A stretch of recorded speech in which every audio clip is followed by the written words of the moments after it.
Sounds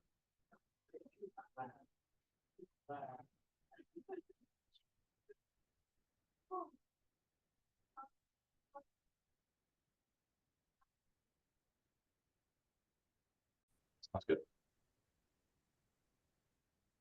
All right. There we See you go. guys soon.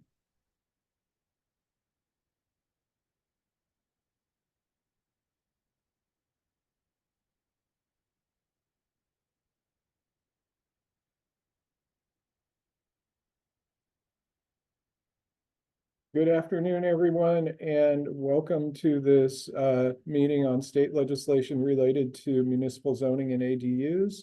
We're going to give it just another moment for everybody to join and get settled, and then we'll go ahead and get started.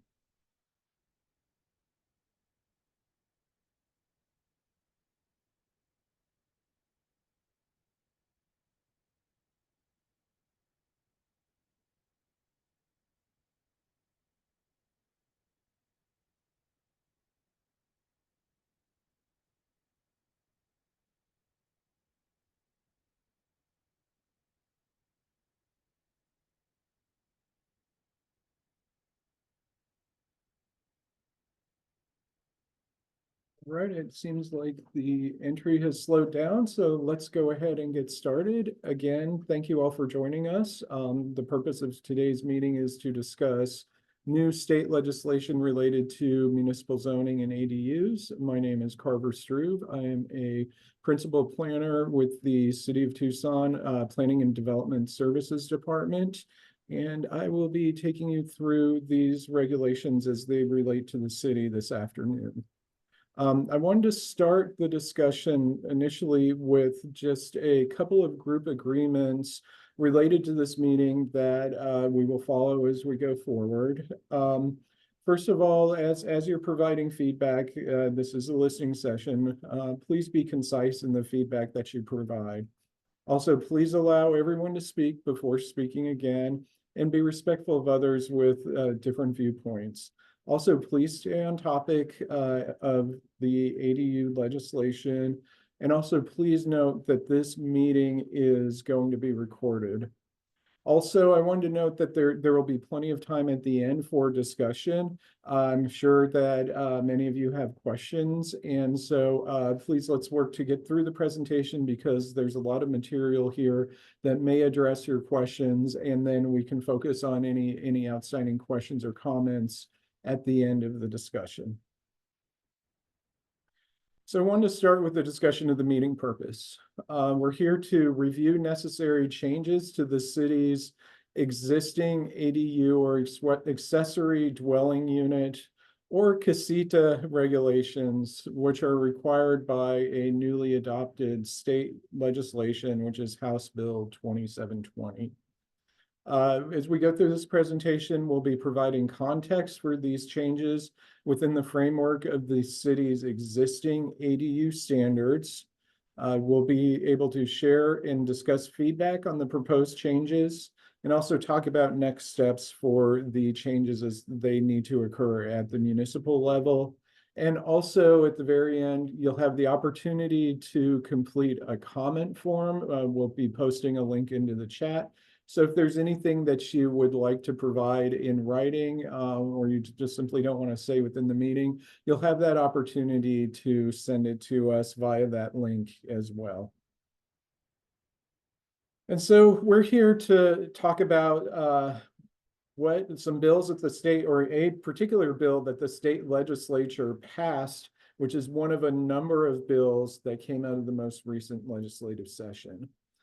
These bills were really intended to facilitate greater housing attainability by increasing opportunities for diverse housing types and streamlining the approval process to address housing availability through increased supply. Four of these bills, which are shown on the slide, require local municipalities to amend their zoning codes. Of these bills, the first three listed have a deadline of January 1st, 2025 for adoption in order to comply with the new rules. The fourth bill, commonly referred to as the Middle Housing Bill, has a deadline of January 1st, 2026 for code adoption to occur. So we're here specifically to talk about the first one, House Bill 2720, which relates to ADUs. This bill established state standards for ADUs, which the city must comply with by January 1, 2025. Municipalities with a population over 75,000, such as the city of Tucson, must adopt regulations to allow accessory dwelling units. We currently have regulations in place. However, the new ordinance will require some modification to those existing city standards. If a municipality fails to adopt regulations by that date, then ADUs will be allowed on all lots zoned for residential use within the city without limits. And so it's really key that we get the regulations within compliance by that date, or else we'll lose our ability to regulate ADUs within the city. They'll simply be allowed without any limits within residential zones. So in order to get this process, get these changes through the code amendment process, we are undertaking a community engagement and listening session process, and this meeting is part of that process. In order to get to here, City of Tucson Mayor and Council at their June 18th meeting authorized PDSD staff to develop standards to come into compliance with the new state law. We've reviewed the new state requirements and identified areas where changes to our existing code need to occur. And so now that we've identified those areas where changes need to occur, we're seeking community input on the proposed changes. And we'll talk about what those proposed changes look like within this presentation. But before we get there, I want to talk a little bit about what we mean when we say ADUs, just to make sure that everybody's on the same page in terms of what this discussion regards. And so we've got two definitions of ADUs up on the screen. The first one is from the new state law, and the second one is the existing definition of an ADU per the City of Tucson's Unified Development Code. They're similar, but there are a couple of nuanced differences, and we will need to make some changes to ensure that they become consistent. And so the state law defines an ADU as a self-contained living unit that is on the same parcel as a single-family dwelling of greater square footage than the accessory dwelling unit, that includes its own sleeping and sanitation facilities, and that may include its own kitchen. So it doesn't require a kitchen, but it permits that a kitchen may be included. Within the current city code, an ADU is a building or a portion of the building, meaning it could be attached to the primary structure, that is designed, occupied, or intended for occupancy as living quarters, specifically for a single household, which may include one or more rooms with sleeping and sanitary facilities and one enclosed kitchen. And so the kitchen requirement will need to be adjusted in this case in order to be compliant. But essentially, through reading both of these, what we're talking about is a separate dwelling unit on a site that is accessory to a primary home that would be smaller than the primary home, where additional housing can be provided.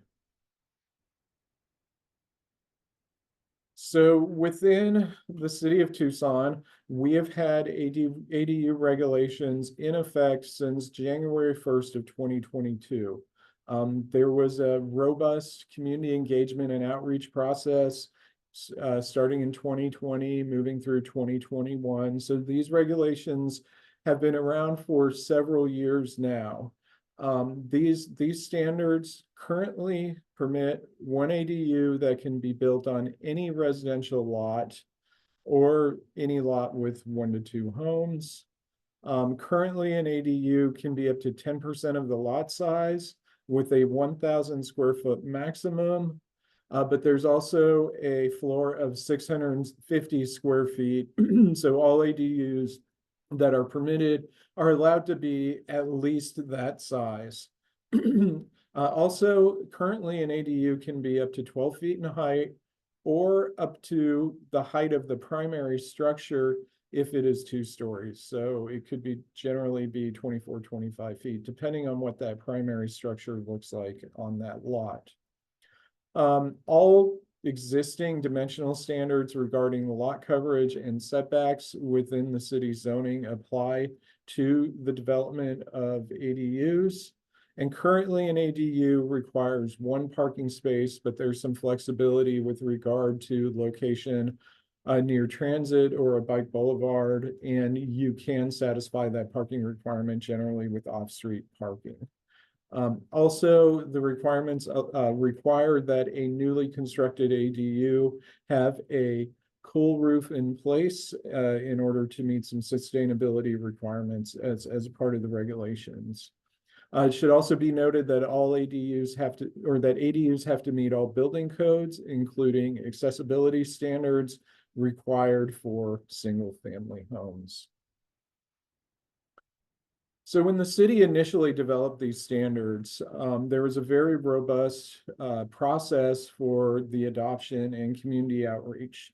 This included over a dozen community engagement meetings and numerous other stakeholder meetings to gather community input. There is strong community support for the adoption of these regulations by mayor and council. And following the adoption, the city worked to develop a resource catalog and model plan library to help incentivize the further implementation of the ADU standards on private property. It's worth noting, as I mentioned earlier, that these were passed in December of 2021. So we've had these regulations around and being implemented for over 2.5 years at this point. The state law, a lot of it, when we read the new regulations, it appears that a lot of it is geared toward cities or communities without ADU regulations in place. So they're starting from having nothing. So, in many respects, the city is well ahead of that, having had ADU regulations implemented for this period over 2.5 years. But getting back to the incentivization and support of the development of ADUs, this is again intended to address some of the city's housing needs by providing more supply for housing. During the stakeholder process, as well as a 1-year review of the existing city code, the need for additional support in developing ADUs was identified. Again, this is key to reducing barriers to housing. So one of the things that the city did was work to facilitate the development of some model ADU plans through a design competition that took place in partnership or through a grant provided by AARP that helped to identify and work through a competition to identify model plans that are then located in a model plan library.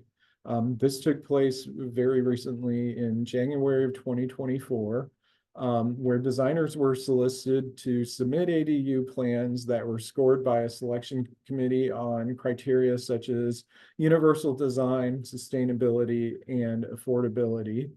Additionally, there was a public vote held over these designs to identify a people's choice design that helped to increase the awareness of ADUs and also identify another design that was the most popular based on feedback received from the public, and we received over 1,400 votes on those designs. So the top 10 selected designs received a cash prize, waived design fees, and were featured or are featured in a model plan library. It's important to note that the model plans would still have to undergo site review as part of any review process based on the unique and individual conditions associated with each specific site. So the intent here with the model plans is to reduce the cost, complexity, and time required to build an ADU. The library works to connect homeowners to designers. It's worth noting that the city does not own these plans. Going further, in March of this year, PDSD hosted a workshop to support designers who submitted model plans in the library. And the library is open to any designer or firm with approved model plans. So through all of that, we were able to not only develop ADU standards, but also incentivize the implementation of them. So then the state law comes along 6-8 weeks ago. We get the regulations in hand and we begin to look at them. And these are the primary areas on this table where we see a difference between our standards with the city and the new requirements that are coming from the state. Again, these are requirements. These are not something that we, would necessarily have chosen or think are necessarily nice to have. This is what the state has told us we need to do to remain in compliance. So I want to be very clear on that. But one of the areas where there was a change is the number of ADUs that are currently allowed. Generally, we allow one per residential lot. Under the new standards, there would be 2 ADUs per residential lot, 1 attached and 1 detached. However, a third ADU could be allowed on sites or would be allowed on sites of 1 acre or more if one of those ADUs is restricted to affordable housing. This law, with that piece about affordable housing, really restricts requiring affordability further beyond that. They basically have stipulated this is how you would address affordability with ADUs. Also, there were changes to how the size of the ADU gets calculated. So currently 10% of the lot size up to 1,000 square feet is permitted, with the 650 square foot floor, which is allowed on any size lot. Under the new standards, we're required to stipulate that 75% of the size of the primary structure up to 1,000 square feet is permitted. So it's, instead of basing the maximum size on the lot size, we are now going to have to base it on the existing primary structure that is in place. Also, there have been some changes to the height standards. Generally, under the current regulations, height is limited to 12 feet, or if the primary home is 2 stories, then you can go to the height of the primary residence. Under the new standards, height limit will follow what's in the existing zoning for that district, which is generally for our residential districts 25 feet, regardless of if the primary structure is 1 story or 2 stories. There have also been some changes to the parking requirements. I covered earlier some of our parking standards that are in place. Now the law stipulates that no parking may be required for the ADUs. So it becomes up to the individual property owner to determine how they want to park or not park the ADU, depending on any site decision that they may make. Also, there are some shifts to setbacks, which are worth noting. Currently, our setback requirements follow the regulation for the zone. Generally, for side and rear, this is 6 feet or 2/3 of the height of the structure.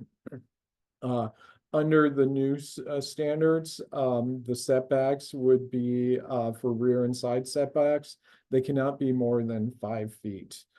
So it basically stipulates that those 5 feet are going to be consistent regardless of what district you're in or any other pieces related to that. It's also worth mentioning that the site restrictions or the set restrictions for accessory dwelling units are more restrictive than those for single family within the same zoning area with regard to height, setbacks, lot size or coverage or building frontage. Those are all shifting. And we'll be able to come back to that, and you'll be able to provide feedback on these. I know that that's a lot of information right away, but I just want to make sure that we're getting it all covered. So in addition to that, there are some areas where there are some specific impacts or non-impacts associated with the ADU standards. The first one relates to CCNRs or covenants, conditions, and restrictions. These are private agreements which the city does not administer or enforce. They're generally between HOAs and individual property owners. It's worth noting that the state bill does not supersede or prohibit restrictive covenants regarding ADUs. So if there are restrictive covenants in place, those are able to continue and this law does not impact those. However, even though the city does not enforce or administer restrictive covenants, it's our practice when people come in to request permits for ADUs that we advise that applicants look into whether CCNRs may be in effect so that they are able to avoid any running afoul of restrictive covenants. If there's a lack of awareness, they're able to check and make sure that they can propose something that's consistent with those covenants. Another issue that the law does talk about is regulation of short-term rentals. This is a bit convoluted in the law, but the new law does establish how a city may regulate short-term rental of ADUs in a very specific way. Keeping in mind that a lot of this really relates to regulation from municipalities that do not currently have ADU regulations where we have that in effect. So the law reads that a city may require a short-term rental to be owner occupied. However, administering a requirement like this would be onerous and likely ineffective due to the fact that these regulations would only become effective as of the date of adoption and a grace period of 3 years before enforcement could be required. Regulations would also only apply after a change of ownership. So as a result of these standards and the way that this is structured, it would be incredibly difficult to enforce this, and there would also be little net effect of trying to regulate vacation rentals based on the way that the law is currently written. So what we find with this is that the way that it's structured essentially severely limits our ability to regulate short-term rentals. The city does, however, require, and this is in effect currently, that short-term rentals get a business license to operate within the city of Tucson, which includes providing their address and associated information as part of the process. So in addition to CCNRs and short-term rentals, it's worth discussing also historic preservation and some potential impacts that may occur. Historic review would still be required for any ADU proposed within a historic preservation zone or property that's a historic landmark. However, under the new law, the ADU cannot be required to match the exterior design, roof pitch, or finishing materials of the primary single-family zoning. However, all historic preservation zone design standards still apply, and ADUs will be required to go through the historic design review process if they are in an HPZ or are a historic landmark. The state law does not change this. It's also worth noting that while the plans in our model plan library were pre-approved for building code, they are not pre-approved in terms of design. They still need to go through zoning review for each site that they're placed on and historic review if they are being proposed for development in a historic preservation zone. So it's really up to the homeowner to choose a pre-approved design that is compatible with their historic district. And there's only so much modification that could occur to these model plans if that's what's selected. So there's certainly a lot of coordination that should occur beforehand. if somebody is looking to develop in a historic preservation zone or put an ADU in a historic preservation zone or on a historic landmark. Additionally, there are some impacts for National Historic Register districts. These districts are not regulated locally. They're Department of Interior, and they do not require that new development comply with any design standards or go through a design review.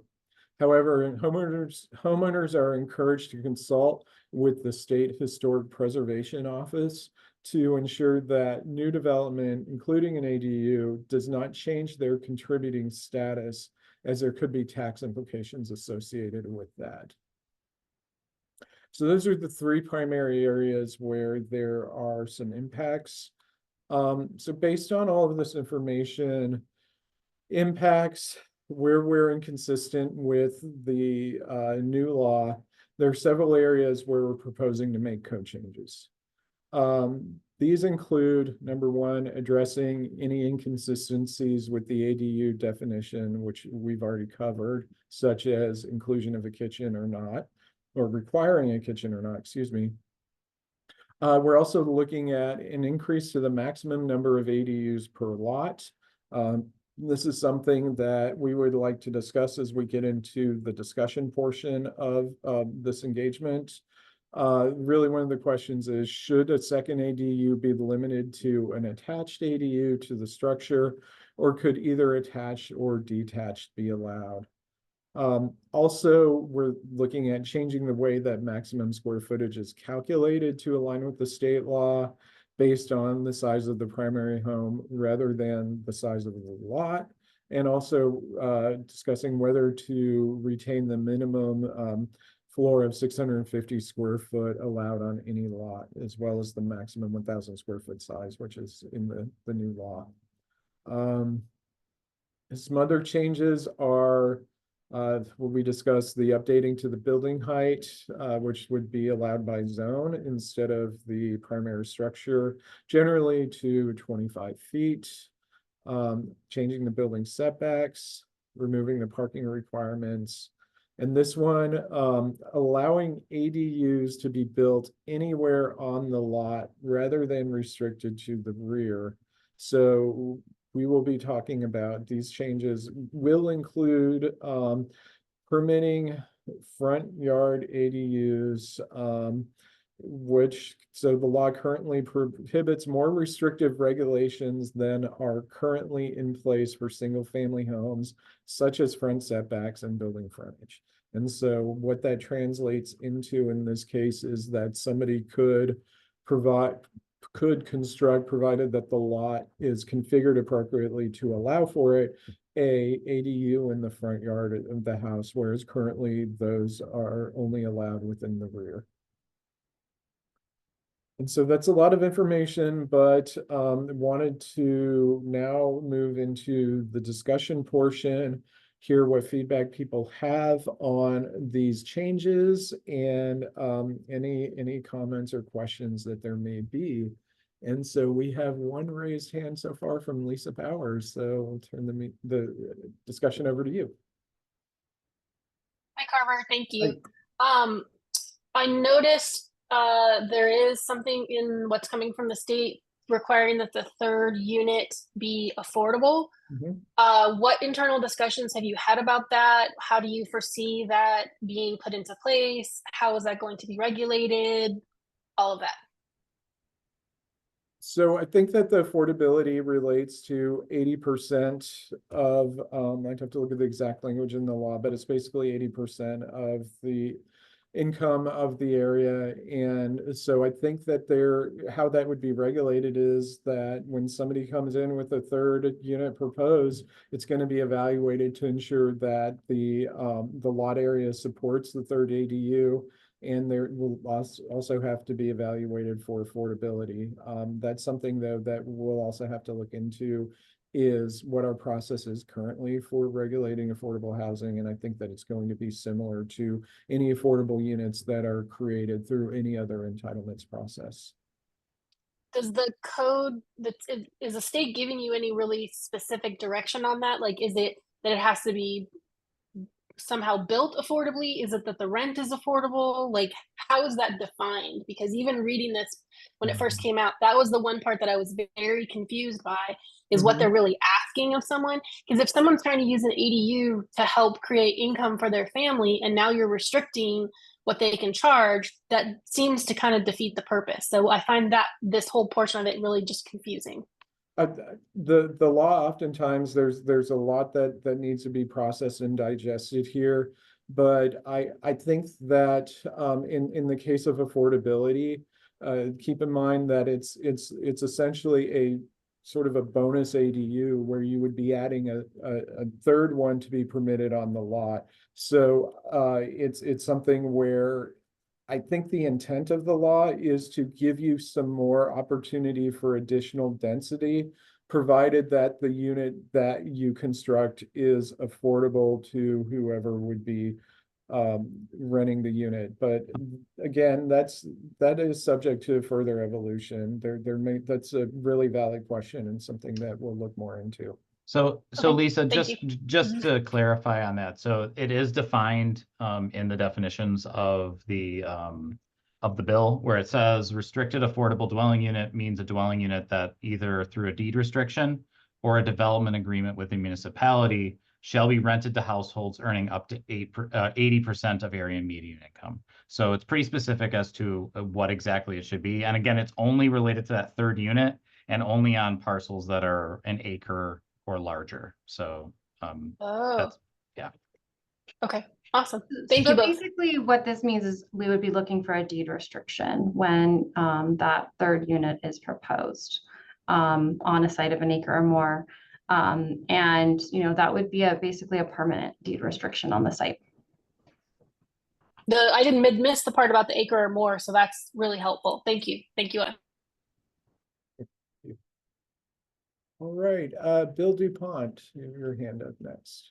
Yes, are you going to be doing away with what you call, since the ADU doesn't have to have a kitchen, you're going to do away with your sleeping quarters?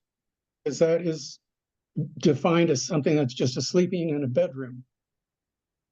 And you're allowing that opposite of an ADU, you considered it a sleeping quarters. So is that going to be done away with by the city? So Bill, just related to that, yeah, we will be working, we're working right now pretty closely with the state on exactly what we can do within this bill, and we're working with our city attorney's office. So as of now, we're not intending to get rid of the sleeping quarters, but that could be a likely scenario considering it's that definition that the state has of accessory dwelling units. So that is something we are currently looking into on if we have to do that. Okay, and one more question is our historic preservation officer looking at making sure that these requirements don't impact historic neighborhoods? I know the neighborhoods in Phoenix, and the historic preservation officer is looking at those things. Is ours doing the same? Yes, Bill, we're working closely with our historic preservation officer on the amendments and changes related to this. Thank you. Laurel Shane. Hello. I was wondering, I have a property that is R2 zoned and it already has 2 dwelling units on it. And from what I understood, the Tucson restriction made it so that if I added a third structure, then it would be under commercial zoning restrictions and I would have to add a whole bunch of things to it that I didn't want to add. I'm wondering if this bill in any way changes the process for adding a third structure to something that is zoned R2 and already has 2 structures on it. Generally, the way that the law is structured, you would be able to add that third structure. It would take a specific evaluation as well, just to make sure that there's not something else going on with the property. But yes, you would be able to add that third structure.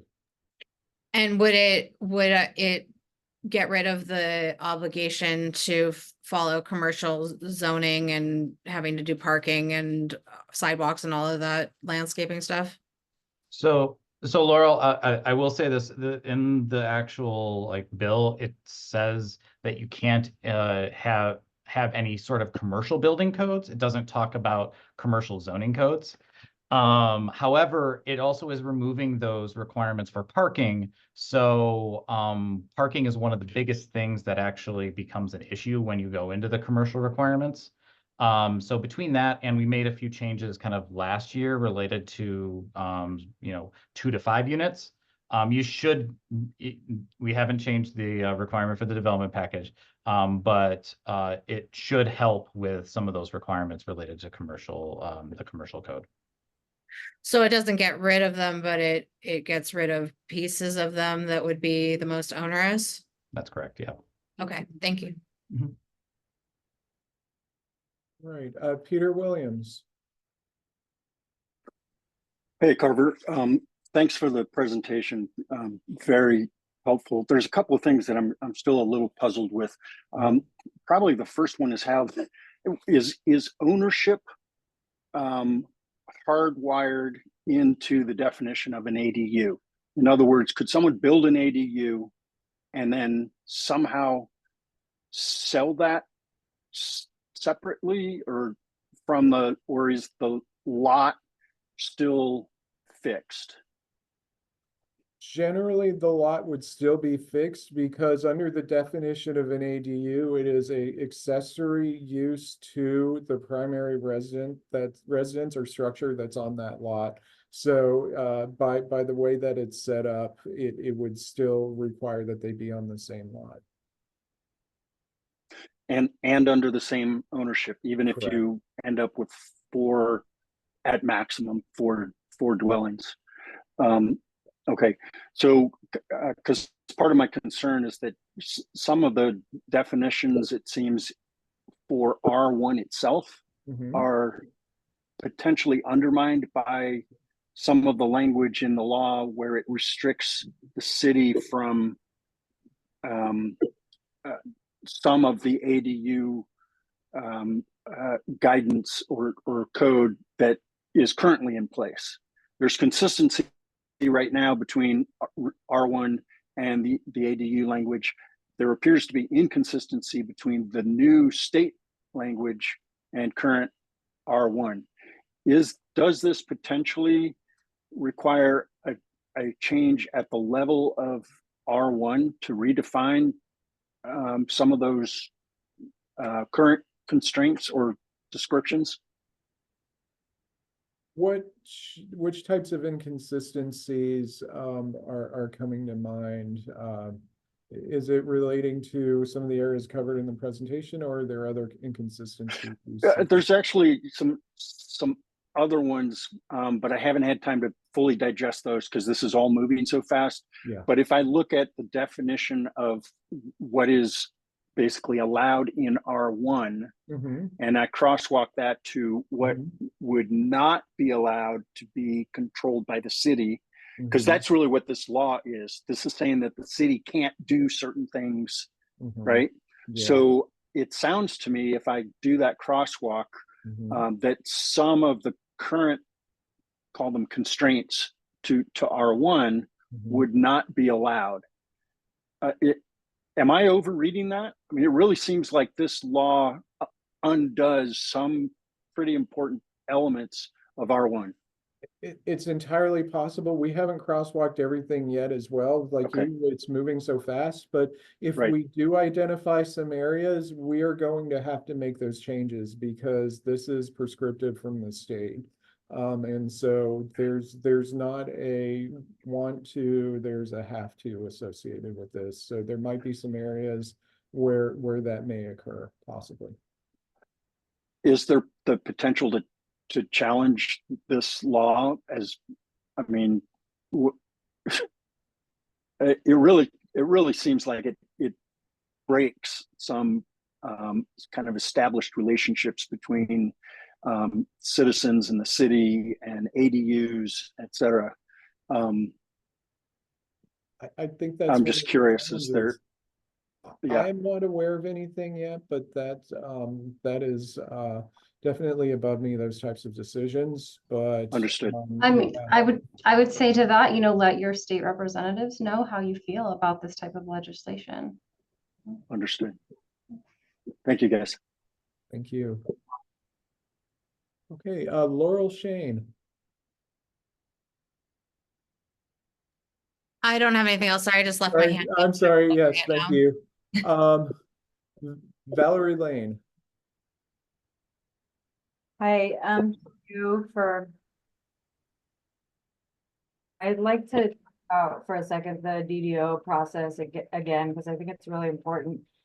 Sold 12 units in the city of Tucson since the legal ADU are, and I just would like to reiterate the timeline in this conversation in terms of submitting site plans for review for ADUs.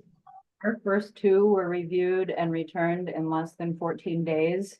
And recently we're at 3.5 months. We're being asked to do DDO on projects that I don't think need them. Some of the review comments, we're submitting similar site plans for every project, and we're being asked for, we're being given comments that we've never been given before that are very reflective of what happens in a DDO process. And I would like to request that as the city reviews again the number of units that would kick a process into effect, because the banking industry, it's at 5 units, it's a commercial project. The county is right now changing their language to make the threshold 4 and 5. And the city is at, you have to go through the DDO process, and it's incredibly cumbersome for just review. And it's adding a significant amount of time. I think that the under goal of this ordinance in the beginning was about accessibility and making it easier for people to attain ADUs. The scale, it's low impact, and to have a site plan in review for 3 months is a barrier to this program. So again, I think the conversation of what kicks a DDO into effect is a integrated part of this conversation that we cannot ignore. We've had one of our ADUs approved in a historic neighborhood, and that took 7.5 months. So this is we're trying to create an easier pathway toward a certain type of residential construction, and yet the timelines are not reflecting any ease process.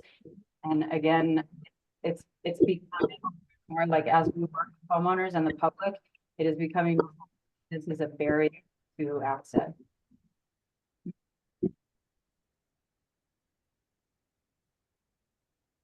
Yeah, thanks for your comments, Valerie. We can follow up with you. Your audio was kind of going in and out a little bit, but I think it was related to development packages and things of that sort, but we can follow up and get a little more info on kind of some of the issues related to timelines from you. Appreciate it. Thank you. Maurice Roberts. Yeah, hi. I have 2 questions. The first one is, what do we do in the case where we have a property with a detached garage with the purpose of changing the detached garage into an ADU? Is it allowed, or do we have to follow the designs of the 10 designs that were proposed to the city? So that would be allowed, provided that you meet all other requirements with that detached garage. There is not a requirement that the 10 model plans be used. Those were simply intended to be an incentive for people if they choose to use them. But in terms of redeveloping a garage, you would simply go through the development review process to ensure that you meet all the other requirements. Okay, so that answers my question. Now, my second question has to do with one of the panels that you showed before. It was the one before the historic preservation. Could you put it back on the screen, please? This one? Or was it the table? This one? No, there was not. No, I think it's the short-term rentals one. Oh, okay, perfect. Yes. No, that's the one that has to do with the one that was just before the historic preservation. there we go. Oh, There okay. we go. Uh-huh. No, go back one. Go back one. You were good. This one here. Okay. Now, I happen to be the vice chairman of the Armory Park Historic Zoning Advisory Board. Mhm. And when I look at the screen, I get a little confused with item number 2. Mhm. It says the ADU cannot be required to match the exterior design, roof pitch, or finishing materials of the primary single-family dwelling. Mhm. So it kind of clashes with the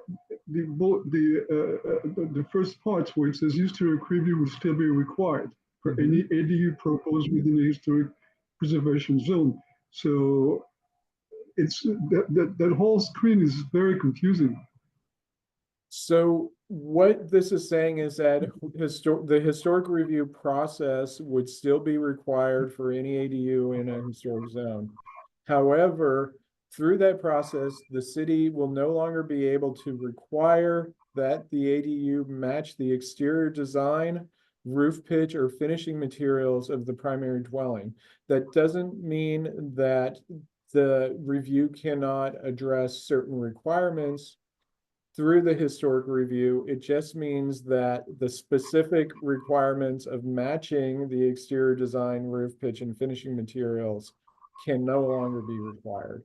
And I get it, that is confusing, but it's limiting the points identified in bullet 2 as no longer being able to be required through historic review, but you can still have the historic review.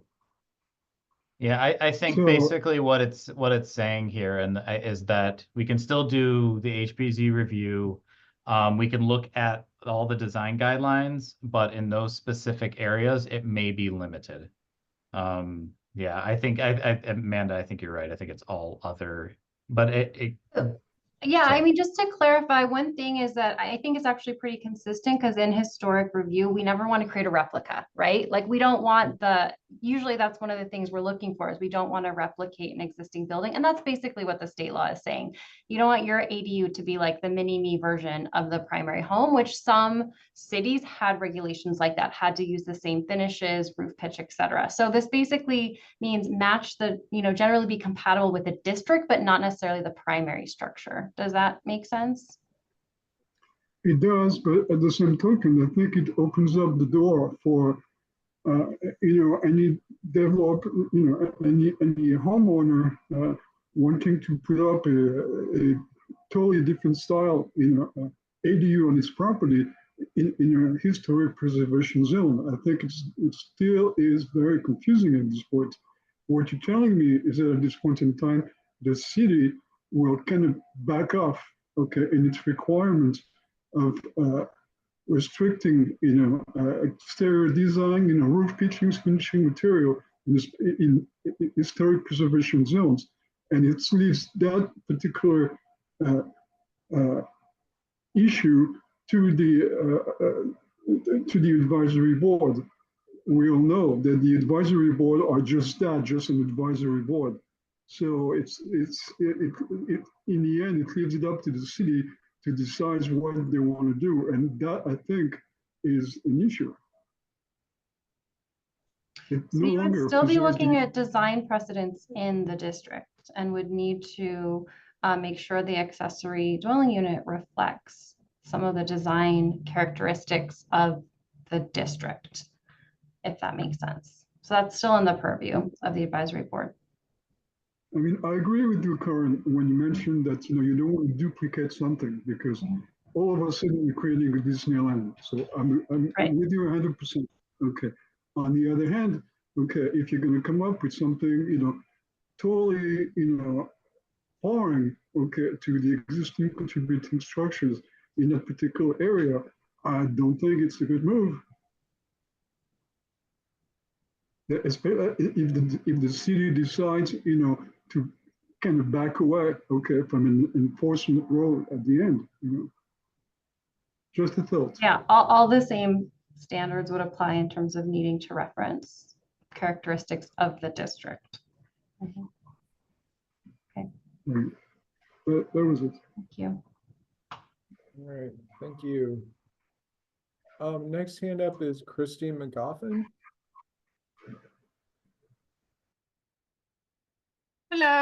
So you were flipping back through. Mm-hmm.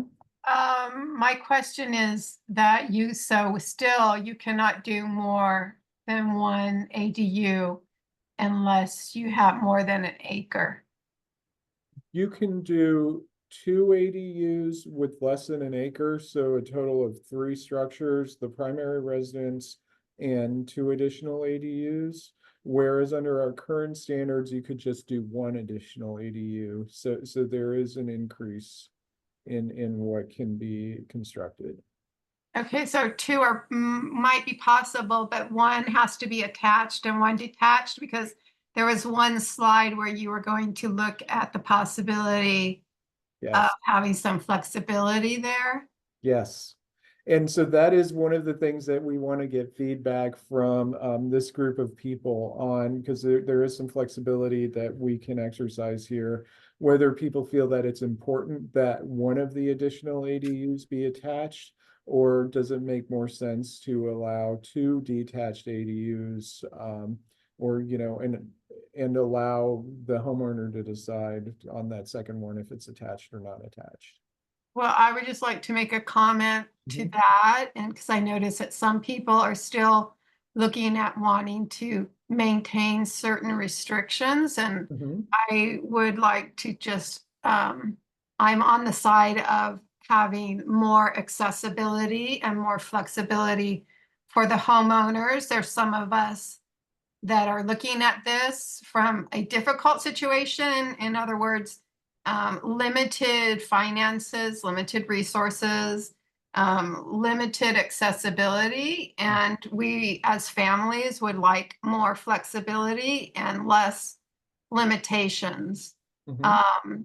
I feel like that's the main goal of this new law, if I'm understanding it correctly. Mhm. And I would like it to be encouraged to go along that path instead of looking at still finding little ways to create roadblocks. Some of us need these changes for a personal reason. I'm one of them. And so I would just like to voice my opinion about that, but that's all I had. Thank you. Thank you. Does anyone else have any thoughts on requiring or allowing an attached versus a detached?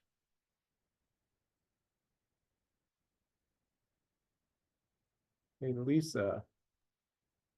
I was giving everybody else an opportunity to Yeah, speak, Carver. absolutely. I agree with what Christy said. I think that Uh-huh. keeping it flexible is critical.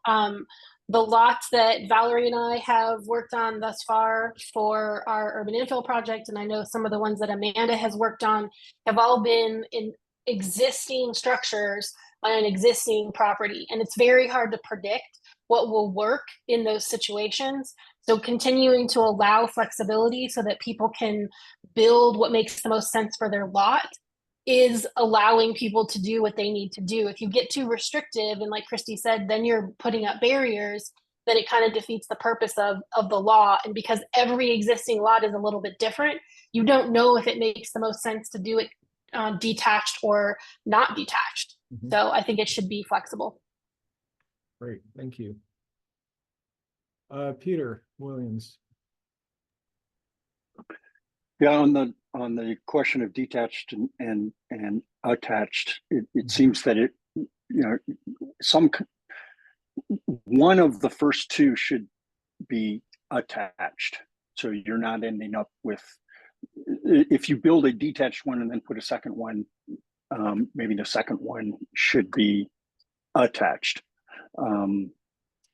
So you don't end up with quite so many independent standalone buildings that kind of defeat some of the purposes of the cool roof and whatnot. Just a thought. Let me ask as well, though. You'd mentioned restrictive covenants. So it's not just HOAs, but it's neighborhood associations that have CC&Rs as well. And I assume you're kind of talking about both. Mm-hmm. But the HOAs have a bit more, call it structurally legal power compared to a neighborhood association. And I've talked informally with some of you guys about the ways to better integrate a role for neighborhood associations in the permitting process. Not that you're deferring or you're trying to basically take over for neighborhood association responsibilities or anything like that, but just to validate or confirm that some legitimate review by the neighborhood association or role for the neighborhood association is part of that process, kind of like a check, that this has happened. And the reason I want to kind of put this forward is I've already had to deal with, so I chair the board of a neighborhood association in Midtown where our lots happen to be some of the few lots in Midtown that could end up with 4 dwellings, but our CC&Rs would prohibit that. The problem is I've already had to deal with some what I would call predatory developers, kind of poking around, and I just fear the day when someone comes in, the ones I've been talking to happen to be out of state, and they're coming in and they've got money to go to court, and that's what they want to do. The neighborhood associations don't have that. It would just, if we can't figure out some role that is comfortable for neighborhood associations, useful for neighborhood associations, and comfortable for the city, appropriate for the city, you're going to end up with just dead neighborhood associations. There's no point in trying to help the city structurally if that's going to happen. So I just want to put kind of a bug in your ear. As you look through this, as you look through the UDC, think of how to have a role for neighborhood associations that is appropriate, acceptable, and useful. And I'll just stop there. Okay, thank you. I appreciate it. Okay, let's see, Valerie Laning again, I believe, yes. I just would like to follow up that comment. Neighborhood associations have a voice within the neighborhood. Homeowners need this kind of development, and trying to regulate the use of this ordinance based on the idea that predatory people to get us is not appropriate. We need to focus on the positive things that this ordinance can do for the homeowners themselves. And many neighborhood associations are going to have to evolve into understanding what homeowners are faced with these days in terms of their finances and housing needs. And it's important that we stay very positive, focused on change and evolution and creating density. And that's going to be hard for a lot of neighborhoods to swallow, but we have to do it. Thank you very much, Valerie. Colette Althofer. So I'm looking at these regulations and the 75% requirement. And that sounds an awful lot like the problems we went through with mini dorms. So how are you going to prevent this from turning into a mini dorm number 2, where we have fought this in neighborhoods and have fought the destruction of our neighborhoods because of this? So what protections are you going to put in here to ensure that we don't go through this process again? And then number 2, I know there is this outside hope that the legislature will be flipped in the fall. If the legislature is flipped in the fall and we have an opportunity to modify this legislation, are you putting something in this ordinance to ensure that we don't run into a Prop 207 issue? So the Prop 207 issues are certainly a challenge. I would have to consult with legal on any potential changes to the ordinance. That's a good question, and that's something that we'll take into consideration. In terms of the number of ADUs that are permitted on site, the state law is the state law. And unfortunately, we're in a situation where it is being prescribed to us what we have to adopt. There's not any flexibility or ambiguity associated with that. And that's just where it is landing. Yeah, Colette, that was a good point. While the group dwelling ordinance is still in place, this could potentially have some conflicting areas within it and something we need to look at. So thank you for that comment. That was helpful.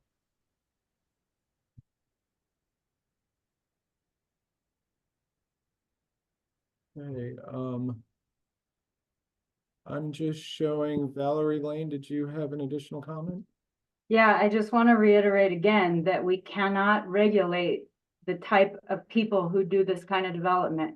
If we focus our attention on making the regulations harder to get through, only people equipped to do it will be large-scale developers with lots of money. We have to reduce the barriers so that homeowners can do this. If we build a strong and healthy community around housing, more people with positive intentions will be doing that.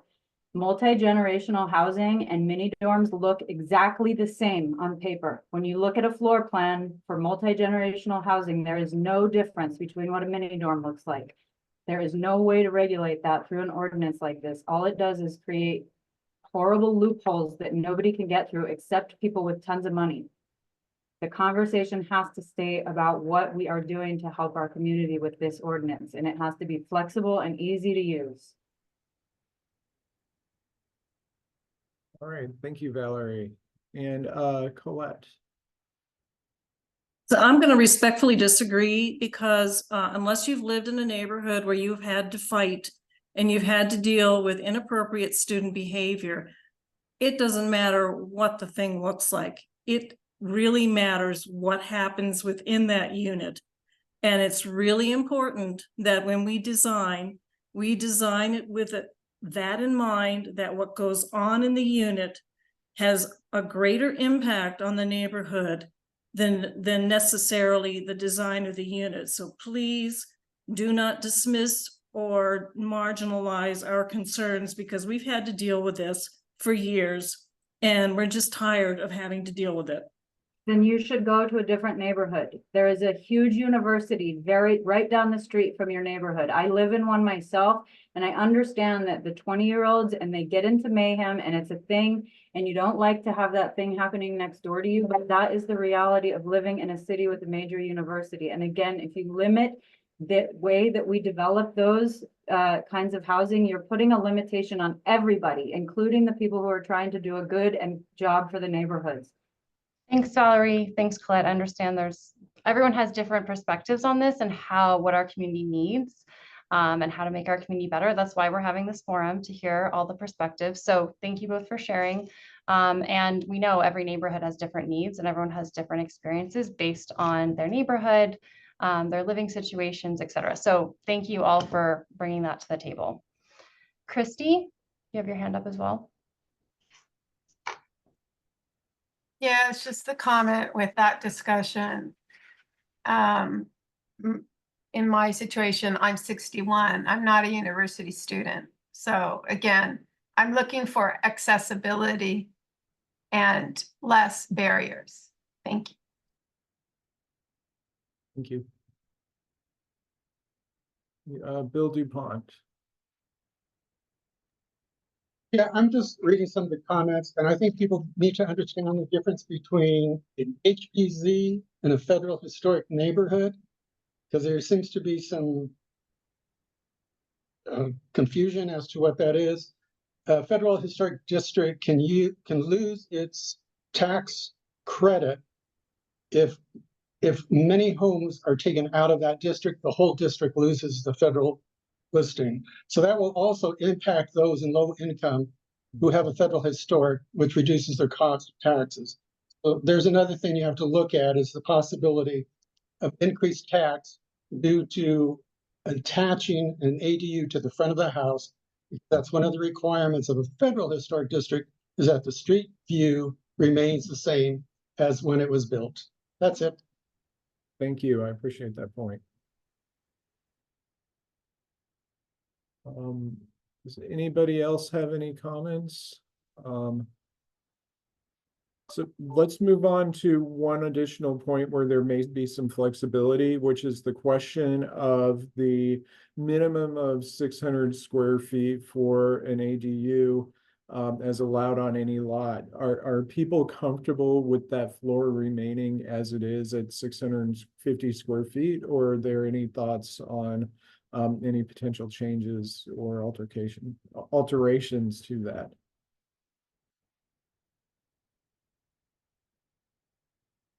It hasn't presented any problems so far in helping anybody. I don't see any reason to change it. Okay. Sarah Megason. Is that saying that it has to have a minimum of 650 square feet? So, okay. No, You could build a 500 square foot ADU and that's fine. Okay, cool. Thank you. correct. It's basically saying if you have a really small lot, you can still go up to 600 square feet, 650 square feet regardless. Or in this case, it would be if you have a small principal structure, Yes. you could have another one that's up to 650 square feet. I mean, I think I did the calculation earlier and it was like 800 something square foot or less for a principal structure. There aren't that many of them in the city of Tucson, but it would at least, make up for that. Lisa Bowers. Thanks, Carver. So it says you're looking at potentially changing how it's calculated. Have you put that into practice with any of the ADUs that have been permitted so far? I mean, what does that look like as far as what you're seeing being submitted to date? We have not currently looked at evaluating previous ADUs to see how that would relate, but it essentially looks like being less restrictive in a lot of respects under the new regulations. So I don't anticipate that there would be any major hangups with that.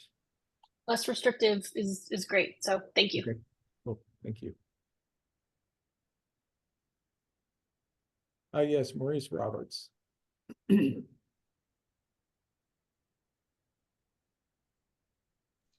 on mute, Maurice.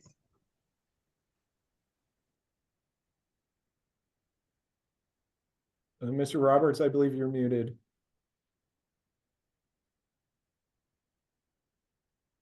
Okay, I'm sorry. Forgot about that. Okay, under the old rule where you had to have 9,000 square feet in order to put up, a structure or a second structure, and you had to go advertise that you were going to do it, following certain rules. Okay, public hearings. There was basically a zoning change. Okay, do you have to go through the same process with those ADUs? Under the new regulation, the additional structure would be permitted by right. And so there would be no sort of entitlements process associated with it. There would not need to be, or would we be able to require that process be followed? So it's not a zoning change is what you're saying? No, it's simply a change to the regulation to permit it as part of the regular building review process, design review process. Okay, yeah, I appreciate that.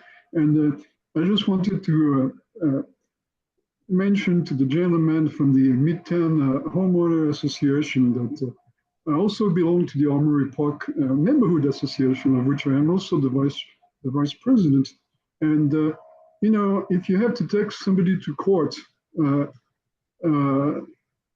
it's not going to necessarily cost your homeowner association fortunes, and chances are there's a good chance you will win. So having a negative attitude about it is not going to help. Okay, you have to look it up because it does work a lot of the time.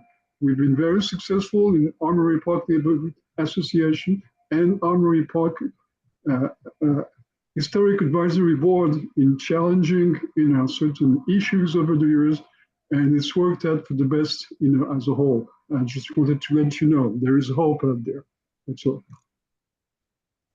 Thank you very much. Brad Jones. Yes, I'm just trying to understand or get some clarification. I've got an individual has a 10,000 square foot lot. They have a primary residence that's 1,400 square feet. They want to build a 500 square foot ADU in the back. The question is that they also have multiple structures, non-residential, whether it be a covered patio, a shed, a covered carport.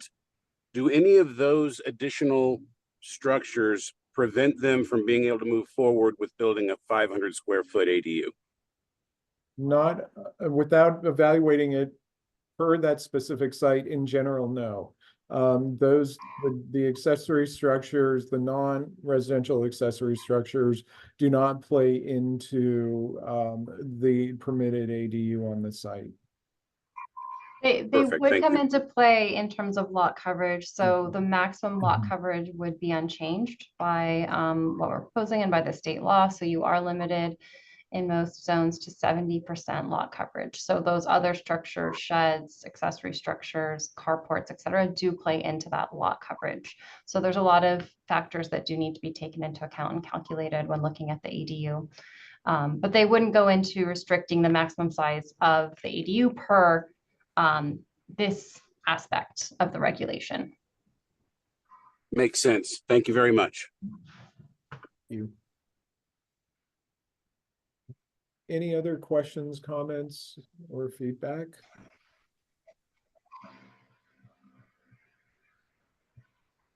Okay, let's talk a little bit about where we are in the process and the timeline.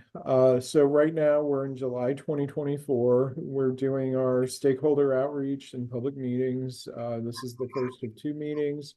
The second meeting will occur tomorrow evening, also virtually. The intent is to be able to get as many people as we can to attend these meetings based on their schedules. So once those occur, we will finalize drafting the code amendment, the actual code language as it applies to making the necessary changes to the ADU standards and go through our own internal review process. And then in August, we'll send these over to the Planning Commission for what's called a study session. This is an opportunity for the Planning Commission to familiarize themselves with the code changes, ask questions of staff, make sure that they're becoming knowledgeable about what is being proposed. We'll also ask the Planning Commission at that August meeting to set a public hearing and review of the proposed code changes. That will then happen in September. It's more of a formal review at that point by the Planning Commission and a public hearing where it will be duly advertised and the public will be given an opportunity to speak at that Planning Commission meeting regarding these proposed code changes. From there, we'll ask that the Planning Commission send the item on to Mayor and Council for hearing and consideration. Mayor and Council will also hold a public hearing at that point. Again, duly advertised, giving the public an opportunity to weigh in on these proposed changes. And hopefully Mayor and Council at that point will consider and take action. So the intent is to have this ordinance through to Mayor and Council by October of this year. Generally, ordinances become effective 30 days after adoption. So that would bring the changes into effect by sometime in November of 2024 that will allow us to meet that January 1st deadline. And I see that there's a question up from Amanda Gattenby. Hi, sorry, not to interrupt, but I'm wondering if this is only related to the ADU codes related to the state legislation, or is this an opportunity to amend the code to include, like, to increase the unit number at which there's a threshold for commercial? What we are really focusing on right now, because of the very compressed timeline, is addressing those minimum requirements that are included in the state legislation primarily. However, if there is additional feedback on changes that people would like to see, certainly this is a listening session, and we would really like to hear what you have to say. Definitely would like to piggyback on Laurel and Valerie's comments about the commercial threshold. It says ADUs are allowed on lots with 2 dwellings, yet the DP requirement really creates barriers. And it's not an ADU, it's a commercial, you're reclassifying it as commercial. That's not an accessory dwelling unit being allowed. That's actually reclassifying the whole thing. Accessory dwelling unit is supposed to be allowed on residential with 2 dwellings. So a third ADU, a third unit that is an ADU and is an accessory should not be considered a commercial unit, and you shouldn't make it a commercial apartment complex. Thanks. Thank you. Thank you. I appreciate it. Brad Jones.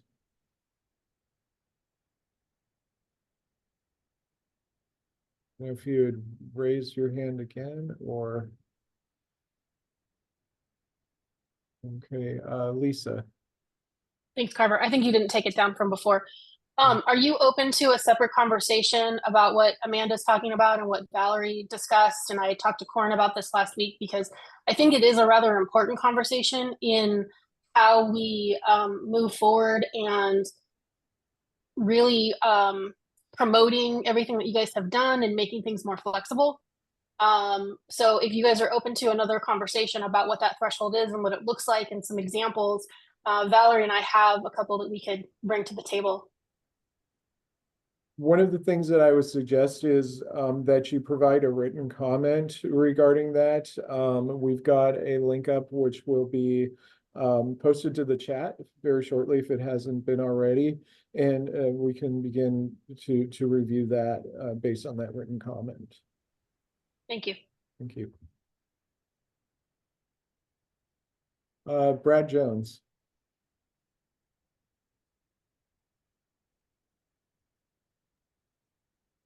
Sorry, that was me attempting to take my hand down if it went back up. Very good. All right, thank you. Any other comments, questions?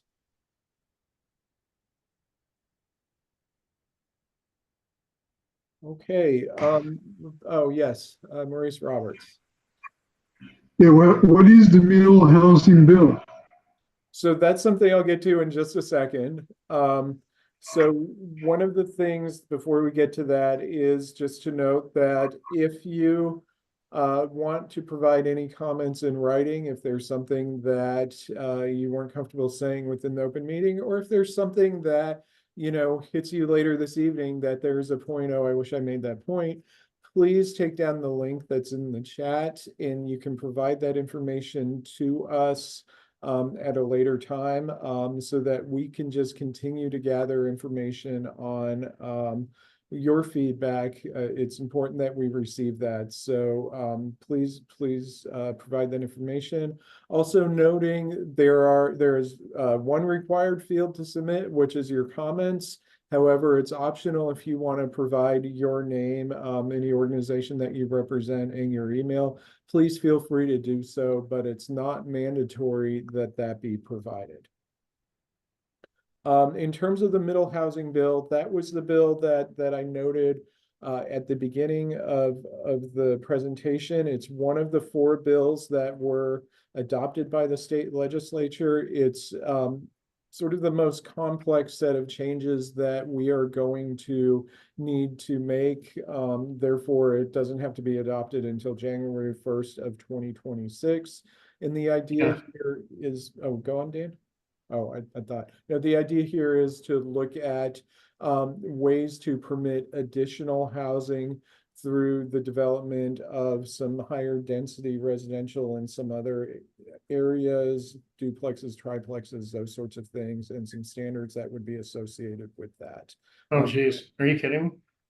That's something that the state has required. Okay. I certainly invite you to take a look at it. We're still parsing through this as well. Oh, good. But that's sort of one of the major issues that we'll be addressing. You know, Well, it's a good unit.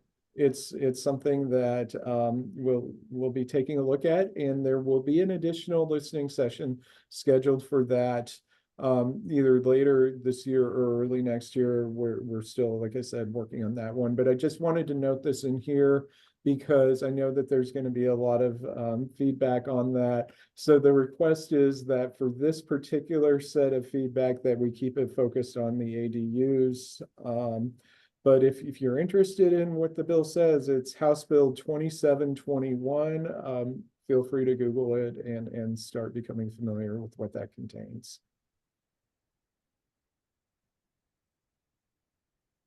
Any other questions? I have a question. I am wondering, I know that this was all like on a compressed timeline. I'm wondering if there, and I know that you're going to have another virtual, gathering like this tomorrow. Are there any plans for any in person? I think that there's a lot of potential really good, people's feedback, but it just seems like it's just limited with the time frame that it has to be done for. Certainly, and that's what we took into consideration with this particular change, is especially given that the changes are so prescriptive, that we believe that taking that additional approach works. But I will note that the Planning Commission public hearing is in person, the Planning Commission study session is in person, and the Mayor and Council hearing is in person. So there will be opportunities for that to occur.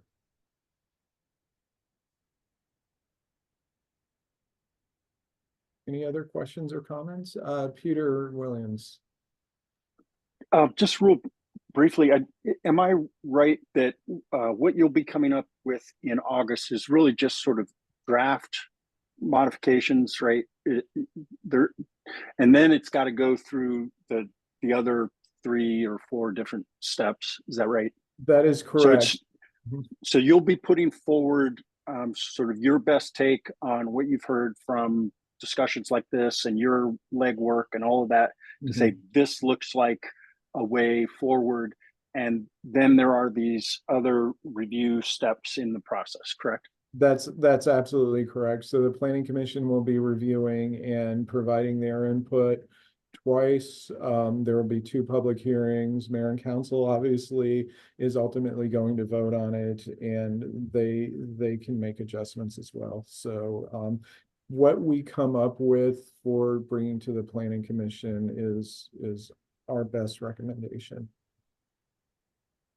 Thank you. Thank you.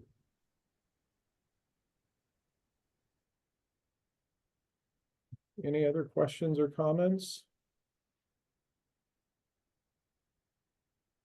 Oh, we have 9 minutes left, but I also want to be cognizant of people's time. Okay, then I appreciate everyone's feedback. Again, if you think of something else, please put it in the comment form. And thank you all for your time and participation. We really appreciate that. So thank you.